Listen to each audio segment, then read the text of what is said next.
Seventh day સ્કૂલમાં ધોરણ 7ના વિદ્યાર્થી પર હુમલો કરનાર સગીર હોવાનું સામે આવ્યું. જુવેનાઇલ જસ્ટિસ એક્ટ હેઠળ કેસ દાખલ. હુમલાખોરના માતાપિતાના નિવેદન લેવાયા. માતાપિતાએ બનાવ બન્યો હોવાની કબૂલાત કરી. ચાઇલ્ડ વેલફેર ઓફિસરની હાજરીમાં નિવેદન નોંધાયા. બાળકોના નિવેદન સંપૂર્ણ રીતે ખાનગી રાખવામાં આવ્યા. બ્લેડનો ઉપયોગ થયો કે નહીં તેની તપાસ શરૂ. એફએસએલની મદદથી ફોરેન્સિક તપાસ કરાશે. પોલીસ તપાસ યથાવત. આગામી કાર્યવાહી પર સૌની નજર.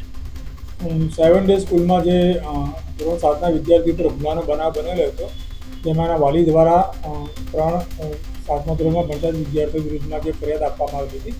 જે ત્રણેય બાળકો જે છે એ જુવેનાઇલ છે, કાયદાના સંઘર્ષિત કિશોર છે.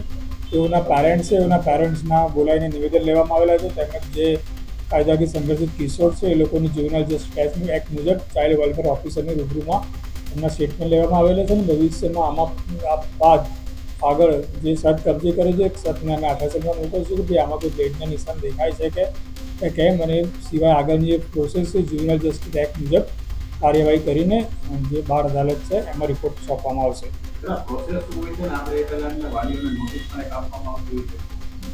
જે જુવેનાઇલ જસ્ટિસ એક્ટની પ્રોસેસ મુજબ અત્યારે જે પેરેન્ટ્સ છે પેરેન્ટ્સના સ્ટેટમેન્ટ લેવામાં આવેલા છે. તેમજ ચાઇલ્ડ વેલફેર ઓફિસર છે એ ચાઇલ્ડ વેલફેર ઓફિસરમાં જે કાયદાકીય સંઘર્ષિત કિશોર છે એ લોકોના સ્ટેટમેન્ટ લેવામાં આવેલા છે.